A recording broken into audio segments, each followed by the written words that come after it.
मुस्कुराइए, आप आज़ाद भारत में हैं। नमस्कार दोस्तों, मैं गौतम खट्टर आपका स्वागत करता हूं। आपको पहले तो शुभकामनाएं दूंगा भारत के स्वतंत्रता दिवस की।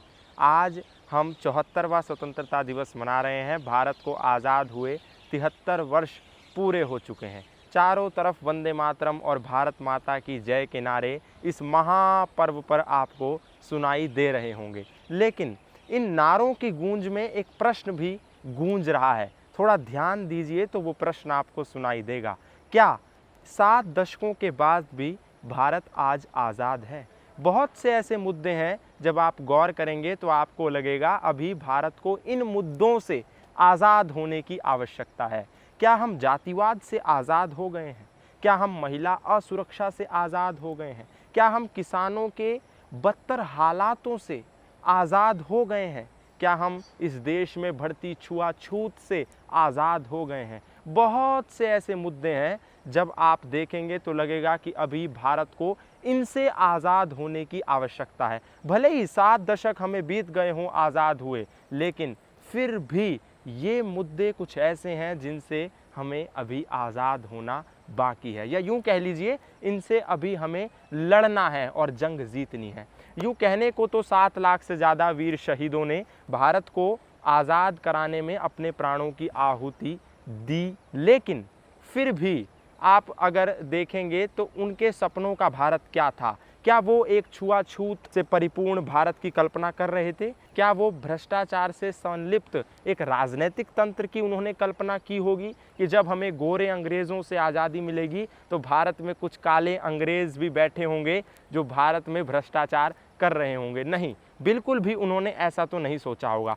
क्या उन्होंने कभी कल्पना की होगी कि 7 दशक बीत जाने के बाद भी महिलाएं जब रात के अंधेरों में सड़कों पर निकलेंगी तो उन्हें सोचना पड़ेगा कि हम सुरक्षित हैं या नहीं, कहीं हमारे साथ कोई अनहोनी तो नहीं घट जाएगी? आज आपने देखा होगा कि कोई भी नेता जब राजनीतिक मंच से खड़ा होकर हुंकार भरता है, जब वोट मांगने के लिए वो अपील करता है, तो एक मुद्दा बार बार आता है कि हम किसानों को कर्ज मुक्त करेंगे। उनसे पूछिए आखिर क्या कारण रहे कि देश को आज़ाद हो जाने के 73 वर्षों बाद भी उन्हें ये कहना पड़ रहा है कि हम किसानों का कर्जा माफ़ करेंगे? आखिर क्या कारण रहा कि 7 दशक बीत जाने के बाद भी किसान कर्ज मुक्त नहीं हो पाया? उनसे जवाब मांगना होगा इस आज़ादी के दिन कि क्यों किसान कर्ज में फंसा। वो देश का अन्नदाता जो 125 करोड़ देशवासियों का पेट भरता है, दाल, रोटी, चावल और तमाम शाक सब्जियों से हम इंसानों का पेट भरने वाला आखिर आज हताश क्यों है?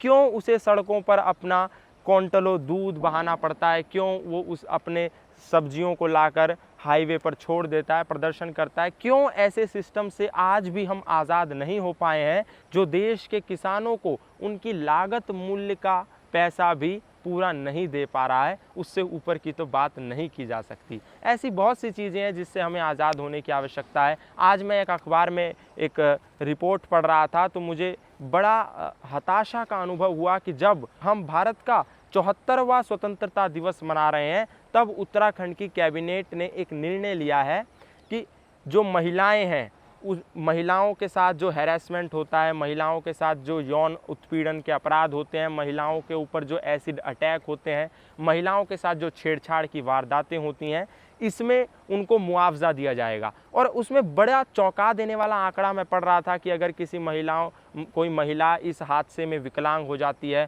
तो उसे कम से कम 5 लाख और अधिक से अधिक 8 लाख। किसी महिला के ऊपर एसिड अटैक होता है और उसमें उसका चेहरा बिगड़ जाता है तो कम से कम 6 लाख, अधिक से अधिक 8 लाख। ऐसे बहुत सारे आंकड़े थे, कम से कम इतनी राशि, अधिक से अधिक इतनी राशि।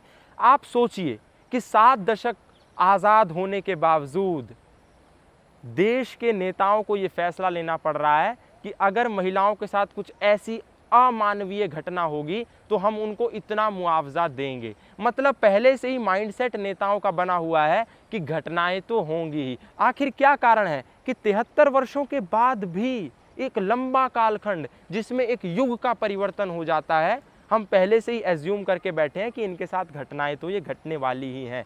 क्यों कुछ ऐसा निर्णय नहीं लिया जाता नेताओं और कैबिनेट और मंत्रियों के द्वारा कि कुछ ऐसा रहे कि दहशतगर्द इन घटनाओं को अंजाम देने का ही काम ना करें।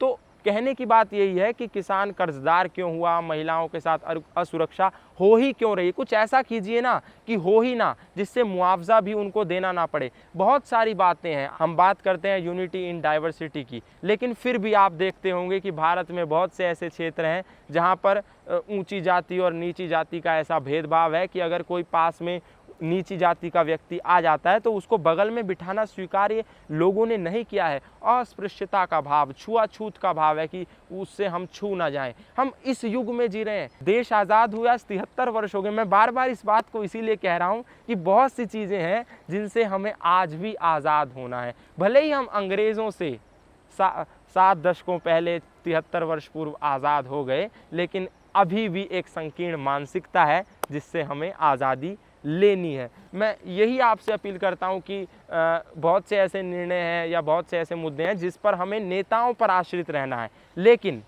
लेकिन जातिवाद और छुआछूत एक ऐसा मुद्दा है, यदि हम 125 करोड़ देशवासी संकल्प ले लें कि हमें जातिवाद और छुआछूत, अस्पृश्यता, इन सब चीज़ों से नहीं संलिप्त रहना है या हमें इन सब चीज़ों से मुक्ति पानी है, तो हमें इसमें किसी कैबिनेट के फैसले या किसी मंत्री या किसी नेता या किसी राजनीतिक दल का सपोर्ट नहीं चाहिए। ये हम वैचारिक परिवर्तन के आधार पर कर सकते हैं और तब सही मायनों में हम कह सकेंगे कि विविधताओं में एकता का देश भारत है। तो ये आज हम स्वतंत्रता दिवस मना रहे हैं, अपने वीर शहीदों को याद कर रहे हैं, लेकिन इस बीच जो प्रश्न गूंज रहे हैं दिमाग में उनको हमें दरकिनार नहीं करना है। उन पर भी चिंतन मनन और आत्मचिंतन के साथ साथ आत्ममंथन करना है, ताकि वास्तविक रूप में हम उन वीर शहीदों का, भगत सिंह, राजगुरु, चंद्रशेखर आज़ाद, सुखदेव, राम प्रसाद बिस्मिल के सपनों का भारत बनाने की ओर पदार्पण करें। धन्यवाद और आप सभी को